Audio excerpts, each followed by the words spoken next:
Assalamualaikum warahmatullahi wabarakatuh. Perkenalkan, nama saya Ananta Oktavia dengan NPM 22032010008, mahasiswa Teknik Industri Angkatan 2022 dari Universitas Pembangunan Nasional Veteran Jawa Timur dengan dosen pembimbing Ibu Eni Aryani. Di sini saya akan memaparkan terkait penelitian tugas akhir saya yang berjudul Analisis Pengendalian Kualitas Produk Buku Dongeng dengan metode Statistical Quality Control, Eksekusi dan Fusi Failure Mode and Effect Analysis Fusi FMIA di PT Temprina Media Grafika Gresik.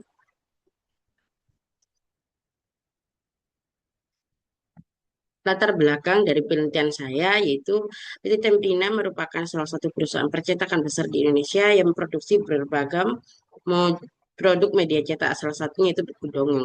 Namun hasil observasi menunjukkan bahwa produk buku dongeng masih mengalami masalah kualitas dan paling sering mengalami kecacatan. Dengan 6 jenis kecacatan pada produk meliputi warna tidak sesuai, flyoid, tampilan kertas kotor, lipatan tidak sesuai, retak varnish, dan staples reject. Data produksi bulan Desember 2024 hingga November 2025 dengan total 8.177.430 eksemplar, serta 722.780 eksemplar, cacat atau sebesar 8,84%, jauh di atas standar toleransi perusahaan yaitu 2%. Tingginya tingkat cacat ini berdampak pada penurunan produktivitas serta meningkatkan biaya rework dan pengembalian. Upaya pengendalian kualitas sebenarnya telah dilakukan, namun bersifat umum dan berorientasi pada inspeksi akhir. Oleh karena itu dilakukan analisis pengendalian kualitas dengan metode eksekusi untuk memantau dan mengendalikan proses produk secara statistik dan fusi FMEA untuk mengidentifikasi penyebab cacat, menilai tingkat risiko melalui perhitungan FRMPN, dan menentukan prioritas perbaikan. Dengan penerapan kedua metode tersebut, penelitian ini diharapkan dapat membantu perusahaan dalam meningkatkan kualitas produk secara berkelanjutan. Selanjutnya ada rumusan masalah, ada dua. Yang pertama, bagaimana pengendalian kualitas untuk meningkatkan kualitas produk buku dongeng. Yang kedua, bagaimana usulan rekomendasi perbaikan untuk meningkatkan kualitas pada produk buku dongeng. Lalu ada batasan masalah, yaitu ada 4. Yang pertama ada penelitian dilakukan pada proses produksi buku dongeng. Yang kedua, penelitian ini tidak membahas terkait aspek biaya. Yang ketiga, kecacatan yang diamati yaitu 6 jenis kecacatan. Yang keempat, ada data yang digunakan yaitu bulan Desember 2004 hingga November 2025. Ada asumsi penelitian ada 3. Yang pertama ada proses produksi buku dongeng di PT Templino Media Grafika Gresik berjalan secara normal. Lalu yang kedua data jumlah produksi, jumlah cacat, serta jenis cacat diambil dari bulan Desember 2024 hingga November 2025. Lalu yang ketiga mesin cetak web rotary offset printing, sheet feed printing, dan finishing yang digunakan untuk produksi buku dongeng diasumsikan beroperasi dalam kondisi yang baik. Lalu ada tujuan penelitiannya yaitu ada 2. Yang pertama mengetahui kualitas produk buku dongeng. Yang kedua memberikan usulan rekomendasi perbaikan untuk meningkatkan kualitas produk buku dongeng. Tempat dan waktu penelitian, di mana tempatnya yaitu lokasi di Gresik, Jawa Timur dengan waktu bulan Agustus 2025 hingga data yang diperlukan telah terpenuhi.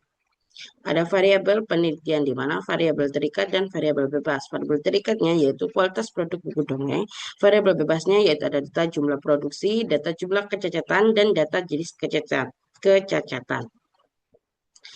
Selanjutnya ada langkah-langkah pemecah masalah, yaitu dimulai, lalu dilakukan studi literatur dan studi lapangan, melakukan rumusan masalah, menentukan tujuan penelitian, mengidentifikasi variabel, lalu dilakukan pengumpulan data, yaitu data jumlah produksi, data jumlah kecacatan, data jenis kecacatan.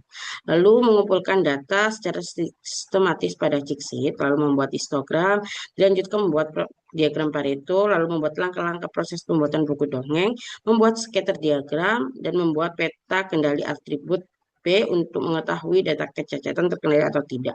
Lalu dilakukan pengecekan apakah data terkendali. Jika iya, langsung alasan pembahasan. Jika tidak, lalu membuat fishbone diagram, lalu melakukan brainstorming terhadap divisi quality control. Dilanjutkan tahap usulan perbaikan atas dari metode fusi FMIA, yaitu yang pertama menentukan mode kegagalan hingga memberikan rekomendasi perbaikan, lalu dilakukan rekomendasi pengendalian kualitas terhadap kecacatan pada produk dongeng, dilanjutkan hasil dan pembahasan, dilakukan kesimpulan dasar dan selesai. Selanjutnya ada pengumpulan data di mana data jumlah produksi yaitu berjumlah 8.177.430 eksemplar, lalu Data jumlah kecacatan yaitu 722.780 eksemplar. Data jenis kecacatan ditetapkan dari dua data tersebut, lalu dengan persentase 8,84%. Lalu pengolahan data, metode statistical quality control eksekusi. Yang pertama adalah CICSI. CICSI ini didapatkan dari data jenis kecacatan. Lalu histogram merupakan data dari yang tertinggi hingga terendah, di mana tertinggi tampilan kertas kotor hingga terendah status reject. Diagram Pareto juga memberikan presentase terbesar hingga yang terkecil, di mana tampilan kertas kotor dengan presentase 21,3 hingga yang terkecil 21,3 hingga yang terkecil status reject 12,3. Lalu ada proses diagram, yaitu merupakan alur proses produksi buku dongeng di mana ada pracetak, cover dan isi, melalui proses cetak cover, proses cetak isi, laminasi UV, varnish cover, pemotongan cover, proses stitching, final quality control, dan packing. Yaitu tahap yang kelima ada scatter diagram, di mana semua menunjukkan bahwa garis regresi memiliki arah dari kiri ke kanan, yang artinya adanya hubungan positif antara jumlah produksi dengan jumlah kecacatan pada setiap jenis kecacatan. Hal ini menunjukkan bahwa semakin tinggi jumlah produksi buku dongeng, maka semakin tinggi pula jumlah jenis kecacatan setiap jenis kecacatan. Di mana ini ada scatter, warna tidak sesuai, scatter diagram Floyd, scatter tampilan kertas kotor, scatter lipatan tidak sesuai, scatter letak varnish, scatter stapas reject. Selanjutnya tahap yang keenam yaitu control chart, di mana merupakan perhitungan peta kendali pada setiap jenis defect, di mana untuk perhitungan proporsi kecacatan yaitu jumlah cacat pada periode bulan tersebut dibagi dengan jumlah produksi pada periode bulan tersebut. Lalu yang kedua ada garis pusat atau center line, yaitu jumlah cacat secara total dibagi dengan total jumlah produksi. Lalu rumus upper control limit, yaitu rata-rata nilai cacat pada periode bulan tersebut ditambah 3 diakar dengan rata-rata cacat, 1 dikurang rata-rata cacat, dan dibagi jumlah produksi pada periode bulan tersebut. Lalu rumus lower control limit dengan rata-rata nilai cacat pada periode bulan tersebut dikurang 3 diakar dengan rata-rata cacat, 1 dikurang rata-rata cacat, dan dibagi jumlah produksi pada periode bulan tersebut. Ini merupakan perhitungan warna tidak sesuai. Dilanjutkan dia P chart warna tidak sesuai, di mana yang keluar batas kontrak itu Desember, Mei, dan April. Ini perhitungan cacat Floyd. Ini P chart Floyd, di mana yang di luar batas kontrak itu Desember, Februari, September, dan Oktober. Dilanjutkan perhitungan tampilan kertas kotor. P chart tampilan kertas kotor ya di luar batas kontrol, yaitu Januari, April, dan Oktober. Dilanjutkan perhitungan lipatan tidak sesuai. P chart lipatan tidak sesuai ya yang di luar batas kontrol, yaitu Juni, Agustus, dan September. Yaitu selanjutnya perhitungan retak varnish, ya P chart retak varnish di luar batas kontrol, yaitu Februari, Mei, dan Juli. Perhitungan staples reject, P chart staples reject yang di luar batas kontrol, yaitu Maret, Mei, dan November. Selanjutnya, tapi yang ketujuh ada fishbone diagram, di mana ini nantinya digunakan untuk kuesioner pengumpulan data fungsi FMIA. Untuk setiap defect memiliki 5 faktor, yaitu metode, mesin, manusia, material, dan lingkungan. Ini merupakan fishbone warna tidak sesuai, diagram fishbone Floyd, fishbone tampilan kertas kotor, fishbone lipatan tidak sesuai, fishbone retak varnish, fishbone staples reject. Nah, selanjutnya yaitu pengolahan data yang kedua atau usulan perbaikannya, yaitu fuzzy failure model and effect analysis atau fuzzy FMIA, di mana yang pertama ada identifikasi efek kegagalan didapatkan dari 6 defek efek kegagalan, yaitu mode of failure tampilan kertas kotor, efek of failure-nya munculnya noda tinta pada area cetak dan non cetak, warna tidak sesuai, yaitu perbedaan warna hasil cetak dengan standar desain tidak sesuai spesifikasi. Lalu lipatan tidak sesuai, yaitu posisi halaman tidak presisi, sehingga ukuran dan susunan tidak sesuai standar. Lalu letak varnish, yaitu lapisan varnish cover, lalu flow yaitu lipatan dan pecahnya serat kertas, lalu staples reject yaitu kawat tidak menjepit secara keseluruhan.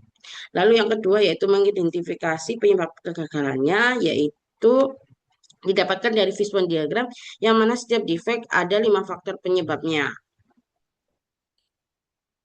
Selanjutnya tahap ketiga ya menentukan tindakan kontrol. Nah, tindakan kontrol ini didapatkan 5 faktor penyebab ditentukan, juga ditentukan tindakan kontrol sesuai faktor dengan 5 jenis kecacatan. 6 jenis catatan. Lalu tahap yang keempat yaitu penentuan bobot kepentingan pakar, di mana ini merupakan tahap pembobotan untuk responden yang memberikan pilihan terhadap fungsi FMEA, di mana responden pertama yaitu kepala QC 0,45, responden kedua penanggung jawab produksi 0,35, responden ketiga staf prodi 0,20. Selanjutnya yaitu ada penyesuaian ke linguistik fusi, di mana pada setiap input parameter severity occurrence dan detection yang awalnya hanya satu angka ditransformasikan melalui brainstorming diterjemahkan ke dalam bentuk fusi nomor yang mengambil angka sebanyak 2 angka dari input awal, yaitu 6 jenis kecacatan. Dilakukan semuanya.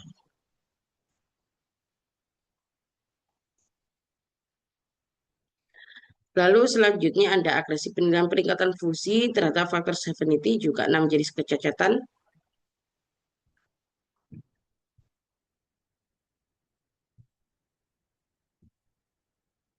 Selanjutnya agresi penilaian peningkatan fusi terhadap faktor occurrence, juga 6 jenis kecacatan.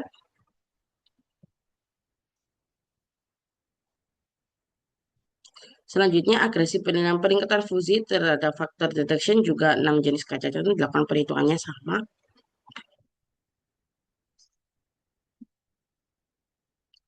Lalu bobot kepentingannya ini didapatkan dari pendapat tiap responden pakar berupa nilai linguistik yang kemudian diubah menjadi bilangan fusi, di mana nilai fusi yang telah dikalikan dengan bobot responden pakar kemudian dinilai, kemudian dirata-rata sehingga mendapatkan bobot severity, occurrence, dan detection. Lalu ada penentuan nilai Fuzzy Respiratory Number atau FRMPN, yaitu 6 jenis kecacatan juga, yaitu nilai FRMPN diperoleh mengalikan nilai agresi penilaian peningkatan fusi terhadap faktor severity occurrence detection, lalu dibagi dengan perhitungan bobot kepentingan faktor severity occurrence detection.